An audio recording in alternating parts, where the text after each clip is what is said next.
All right, picture this. You are at the airport or strolling through the grocery store, and suddenly there they are, someone who seems tailor-made for you. You know that feeling, right? The instant connection you can't ignore. But then they leave. Another mixed connection? Not with Never Missed, a new dating app that turns those chance encounters into unforgettable beginnings. It's simple. Download the Never Missed app for free right now on the App Store or Google Play. In just moments, you will be ready to transform fleeting glances into lasting connections. Download the Never Missed app and make your story of how you met an unforgettable chapter in your journey.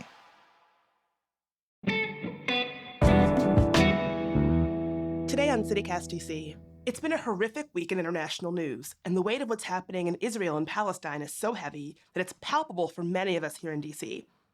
We've got some suggestions for what you can do to aid in the peace and humanitarian efforts. Plus, we're talking about some tricky stop sign cameras in DC and the best speakeasies now that the Gibson is shuttering its doors.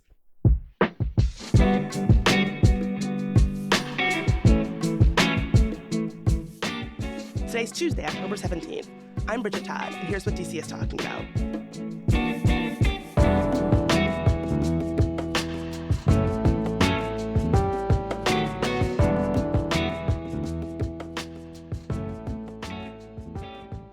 Let's start with what's going on internationally. I know a lot of our minds and hearts are there. Priyanka, what can you tell us?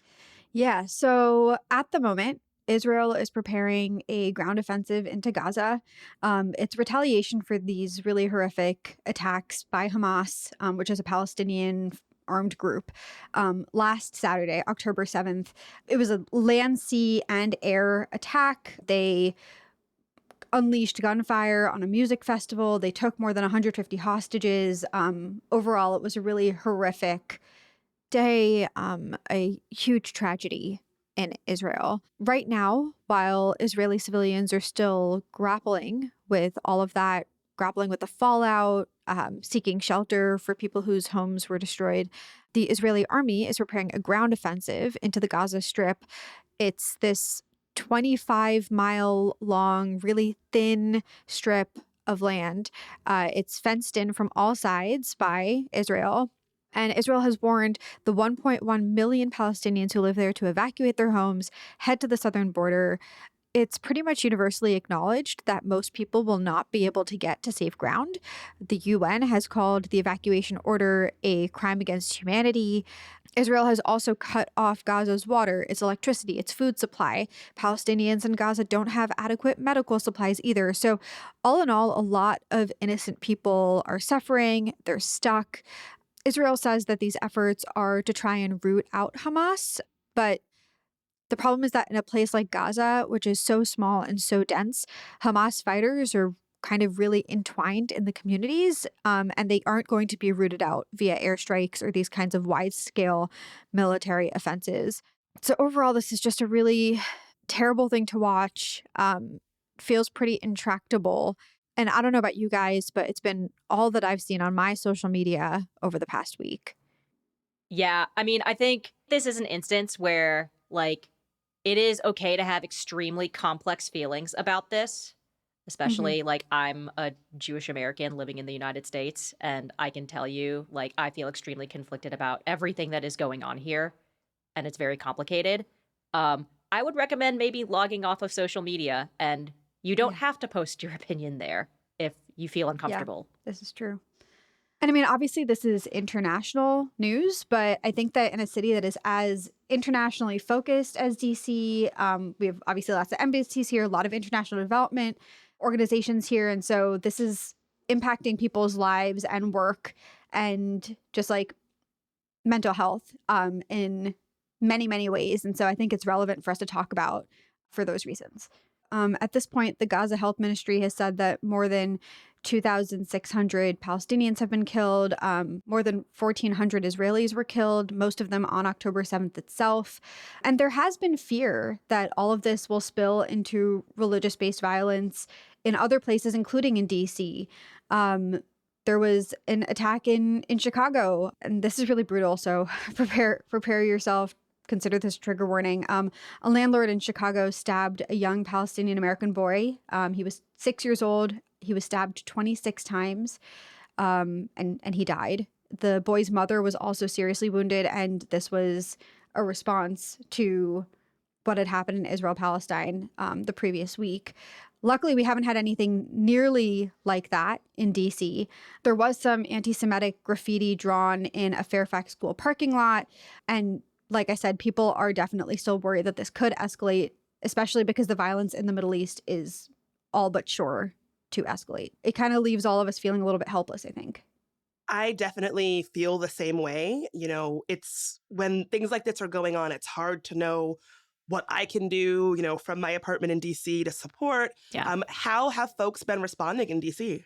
Yeah, so there were big protests over the weekend. On Friday, there was a pro-Israel rally at the Freedom Plaza, basically people expressing their solidarity and support for Israel while it kind of contends with these terrible attacks that had happened the previous weekend. And then on Saturday, there was a really big march in support of Palestine and calling for a ceasefire, people chanting to stop the imminent genocide if this ground offensive goes through. And there's going to be more protests. And that's, I guess, kind of what you can do now. If you're listening to this and you feel kind of helpless and you want to get involved, the Jewish Voice for Peace organization is setting up a mass action on Wednesday in DC outside Congress at 11 a.m. They'll be there until 5. So they'll have, people giving speeches, chanting. The poster for this basically says, American Jews say ceasefire now, stop genocide of Palestinians. So that's one thing you can do. Again, that's on Wednesday. You can also send an email to Congress. There are a bunch of different form letters floating around. We'll have one of them in our show notes if you want to check that out. But it's a little disheartening. I did this weekend. I sent my form letter in, and then it's like, great, your email has been sent to Delegate Eleanor Holmes Norton. And I'm like, ugh. Right. Effective. Yeah. Yes. I would say if you're a Marylander or you're in Nova, I think your voice probably in this instance maybe carries more weight. So write your Congress people, please. Yeah, because I did see some representatives like Rashida Tlaib, who is a Palestinian representative, saying that her colleagues in Congress were saying they didn't hear anything from constituents. Like there's no outcry for a ceasefire. So we need to now create that outcry, essentially. So yes, Nova, Maryland people, send that email in. And also, I don't know, pester your friends who live in other states. Yeah. And then the last thing that you can do is send aid, send donations. The Jewish Federation of Greater Washington is leading the Israeli fundraising drive in the DC area. Their chief executive said that the donations will go towards funding trauma therapy, rebuilding homes, providing shelter for displaced families after the bombs. Then a group called ANERA, which is also locally based, is sending aid to Gaza. They're going to be focusing on mostly medical and humanitarian aid. So blood bags, hygiene kits, medicine, food. Again, power, food, and water have been cut off to Gaza. So this aid is incredibly important there right now. And then obviously there are a lot of international organizations. Harper's Bazaar actually put together a really good list. So we'll link to that as well so you can check it out. It's so important, I think, in these moments that people really do what they can and educate themselves. When I'm not making this podcast, I work as a disinformation researcher, helping to give folks tips on how they can avoid spreading things that are not true, because in times of chaos or crisis, it is so important that we're all, being really careful about what we amplify and making sure that we're amplifying stuff that is accurate and not just inflammatory claims that are meant to sort of rile people up.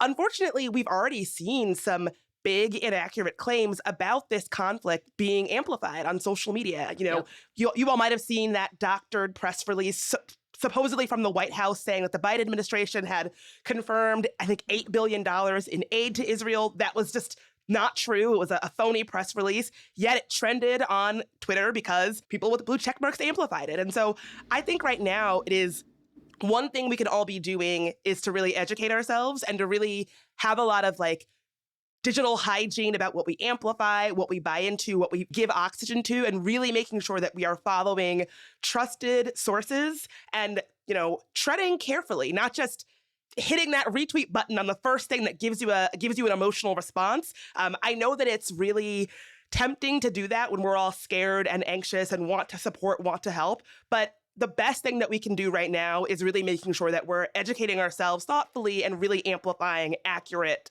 timely information. Yeah, that's a really, really important note. Thanks, Bridget. And if folks want more information about how we've seen inaccurate information on social media really impacting this conflict, I did an episode of my podcast, There Are No Girls on the Internet, last week, all about this. You can check it out wherever you get your podcasts. It might be helpful in terms of how we can understand how social media is really feeding into this conflict and what we can all do to make sure that we're talking about it thoughtfully and accurately. Yeah, I listened to that episode, Bridget, and I was so grateful that it's out there in the world. So we'll put it in our show notes as well. And yeah, definitely check it out.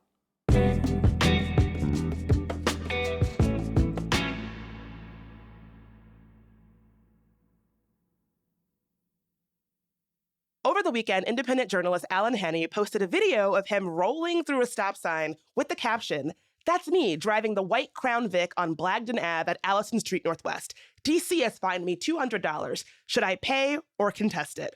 And what's funny is that in this video he posted, he pretty clearly does not stop his car. More like he totally pauses, to quote Cher from Clueless. And he was getting roasted in the replies for posting this video like maybe it was going to exonerate him. Have y'all seen this video that he posted? Yes, and I will comment that this is what I like to refer to as the rolling stop, which is very common in DC, where like the stop signs are more of a suggestion rather than like actual law. So A, for execution on the rolling stop, I don't think he actually fully stopped for like 2 seconds, you know? No, he didn't. I mean, I'm not going to pretend I haven't done this. Like, We've all done it. Same. Yeah. We all do it. We all do it. DC, Right. I feel like, is the capital of the rolling stop, you know? Yeah, anyone who says they have not done a rolling stop is lying. But it's also, you've got to know that you're doing it. You know, you've got to know that this isn't what a real stop is supposed to be like. I can't believe that he thought that Twitter was going to back him up. Well, Twitter did not back him up. Some of the replies that he got, they were all pretty much roasting him. Somebody tweeted, "It's the way you posted this thinking people would gas you up to contest it, but you got the opposite." Somebody else said, "No, I'm pretty sure you're supposed to stop at the stop sign, bro." Someone said, "Contest it. Maybe the judge telling you the difference between stopping and slowing down will have an effect." Oh my God. My favorite, Lamo with 3 O's. "You literally never stopped and then proceeded to post the evidence on social media for the entire world to see how you didn't stop." Oh my God. And Priyanka, we were talking about this earlier, and you were like, how did they get this video? Because he obviously didn't take it. And that did not occur to me. And you were like, oh, they must have a camera there, which I had never heard of there being cameras at stop signs in DC. But it turns out, Priyanka, you're right. There are actually 8 different stop sign cameras in DC to catch folks not fully stopping at stop signs. The stop sign itself kind of flashes when they catch you. Wow. I'm sad to be right about this. That's unfortunate. Where are these 8 stop sign cameras? Okay, so according to the city, as of August 8th, 2022, there's one at 27th Street and R Street Southeast, Blagden Avenue Northeast, at Allison Street, the one we're talking about, 14th Street at Van Buren. Oh, that's right near me. Uh-oh. I better be careful. 37th Street and Whitehaven Parkway Northwest, Kansas Avenue Northeast and Buchanan Street Northwest, Pheasant Street and 44th Street Northwest, Longfellow Street and Missouri Avenue Northwest, Bruce Place and 15th Place Southeast. And Julia, you actually have a personal bone to pick with one of these, yeah? This Fessenden stop is the bane of my existence. This is the stop that's right before the intersection of River Road and Fessenden. And if you do not stop for, I kid you not, 3 seconds, and if the front of your car is in the crosswalk at all, you will get ticketed. I have stopped for 5 seconds and still gotten ticketed because my front bumper was in the crosswalk. There is no winning at that stop sign. I've simply given up. I actually try to avoid the road because I know that to get to my parents' house, there are alternate routes where I don't have to go to that stop sign. Well, you are not alone in these complaints at all, Julia. Good. Residents have actually been complaining about the specific stop sign camera at Blagden Avenue for kind of a while. According to NBC, the stop sign camera at Blagden Avenue and Allison Street has been there for years, but it was recalibrated at the beginning of 2022, and that's when folks started saying they had issues. Someone actually hung up a sign to warn others that reads, bad camera. Stop fully 3 seconds before the line. Tickets are $100. So, Julia, maybe you should post a sign like that at that stop sign that you hate. I think there already is one there, or there was attempted to be one there, but like now it's gone. I just avoid the road. I think it's funny that the solution to an inadequate stop sign, and inadequate in that no one pays attention to it, is more signs being like, no, but this one's for real, guys. This one's for real. Exactly. Yeah, the kind of complaints that residents have about that stop sign is that they have gotten multiple tickets, even though they stopped for multiple seconds. They complain about the position and the camera angle of the camera. To be honest, I feel like this is all stuff I would absolutely say if I got a ticket and didn't want to pay it. Like, oh, it's the camera angle. It's the shadows. It's this. It's that. I probably would also have a bunch of complaints. So sounds like something I would say to get out of a ticket. We will post the video of Alan maybe not stopping at this stop sign ? So folks can see for themselves and let us know what you think. Right. And also, if Alan's listening, or anyone who knows Alan's listening, let us know if any of these suggestions help you contest the fine. Like, we want to know. The people want to know. The next time I get caught at that Fessenden stop, which I know I will, even though I'm super careful now, I'm using video evidence. I don't know that I'll post it on Twitter, but I'm storing up that video evidence and I'm going back to court and saying, you are wrong. Speaking of things that are stopping, Julia, what's going on with Speakeasies in DC? All right. So the beloved Speakeasy, the Gibson, which holds a very special place in my heart because it was like one of the first Speakeasies in DC. It's been running for 15 years. It is closing. At the end of the year, they're having a blowout party on New Year's Eve, and then they are gonzo, Alfonso, and done. This is so sad. I know. My heart, it breaks. There's a slight chance it could simply be relocated, according to the owner, but I would not bank on it. I would simply head on over ASAP. The Gibson was kind of like the innovator for a lot of these speakeasy-themed bars in DC. I think folks know how difficult it is to find the Gibson behind that black door on 14th and U. Even though I know where it is, I still pick the wrong door. It's infuriating. But now that it's closed, we gotta find other places to drink, guys. We gotta find other speakeasy-themed bars. Originally, like, speakeasies were, like, illicit, illegal bars during Prohibition, and now they're more kind of like bars that replicate that historical feel of speakeasy. So, like, underground, or up a hidden door, or back room, or hidden, pretty much. Yeah, I feel like they also kind of give you a possibly false insider feel. Yes, that's very important. Because they can be hard to find. And if you know exactly where it is, especially if you know where it is without using Google Maps, it just makes you feel like a real local. I feel like even when you know where it is and you mess up, that's the sign of a good speakeasy. You know, like the Gibson, like, I know it's the black door. It's always which one of the black doors, because there's two that are kind of next to each other. And it's like, is it the left one? Is it the right one? I always mess it up, even though I know where it is. It's infuriating. So, some options. If you are looking for speakeasy vibes in DC, and you are sad that the Gibson is closing, like I am, I'm a big fan of Silver Lion, which is in the basement of the Riggs Hotel. It's near what was like a bank vault. There's like a bank vault door there. They do really weird and creative cocktails. Also, they have a combo called Tots and Shots. And if you think I'm not about to spend money on alcohol and a fried potato, you are wrong. I will shell out all of the money for it. Those are some of the best tots in the city, too. They are. And the dipping ranch, big so fan. Good. So good. Plus, like, a lemon drop shot, you get, like, your salty, you get your, like, sweet, you get your, like, ranchy, you get your crispy and your melty. It is divine. You're making me hungry. I know. My stomach is grumbling through this entire segment. It's awful. Anyways, another place that I actually went to recently with you, Priyanka, was OKPB. This one is upstairs in Mount Pleasant, and it is tiny, and it is hidden. I was on my scooter, and even though I had Google Maps open, I still passed it like 3 times. Priyanka, did you have the same experience? I knew where it was because I had tried to go before, but what I like about this one is that you have to ring a doorbell. Like, you can't just walk in. They have the door locked. You ring the doorbell, someone comes down and then, like, lets you know if there's space or not. And also, this one, I would try a weekday, honestly. Weekends, they get packed because it is small and because it is in high demand, and it's a great spot. That's a good tip. I've tried to go twice, and each time it was just too busy. Another place that I feel like is really well known now is Chicken and Whiskey has, like, chicken in the front and, like, whiskey in the back. Like, 99 whiskeys, to be precise. This is one of my favorites because you can just get, like, a massive arepa when you're, like, kind of tipsy, and you can just, like, nosh on it, and then you can go to the back and down some fancy dark liquor. Or vice versa, That too. which I do very regularly. Oh, yeah. Like, you know, because they also have a really good dance floor on weekends. So, you know, you head back there, have some drinks, dance, and you come out both tipsy and starving, and there's chicken right there. I know. It's note to self. It's like anything that's like speakeasy bar and then like actual food in the front, I feel like that's a winning combination. That is a big dub in my book. The last place that I have been to, at least recently, was Tilt. This is hidden kind of upstairs near Pearl Oyster Bar. It has a really cool like retro feel. There's neon signs. The bar area has like all these like cool poster tab things that have kind of like a 90s almost vibe. It's very interesting. Pretty solid drinks, and almost every time that I have been there, it is standing room only. So Wow. I highly recommend, like, if you're going and you're going with a crowd, I don't know if you have to get there at like 5 p.m. or like 7 p.m., but you're standing probably the whole night to get up there, is my view. Bridget, how do you feel about speakeasies?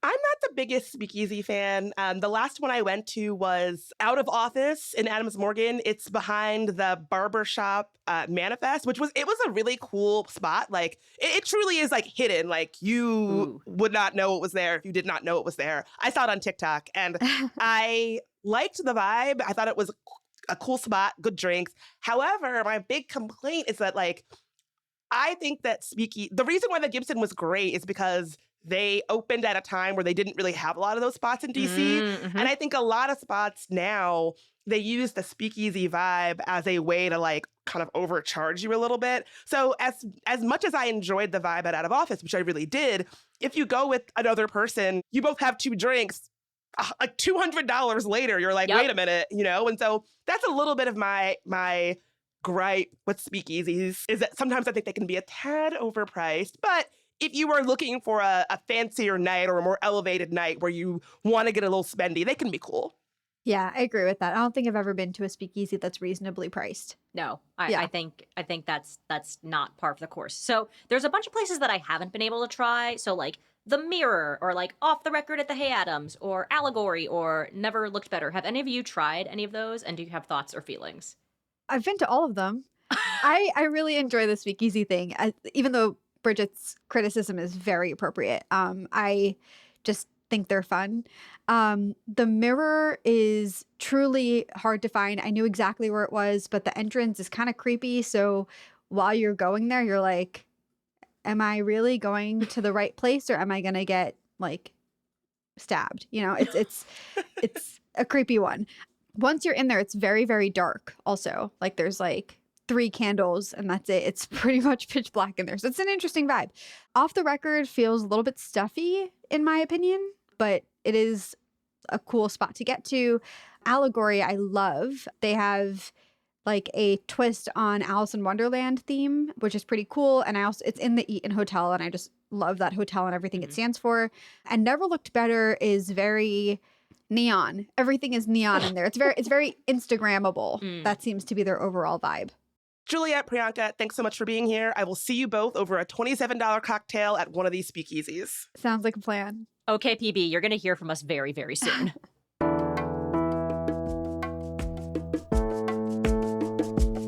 That's all for today here on CityCast DC. If you enjoyed the show, tell someone who is looking to actively get involved in the peace and aid efforts. We hope this episode helps. We'll be back tomorrow morning with more news from around the city. Talk to you then.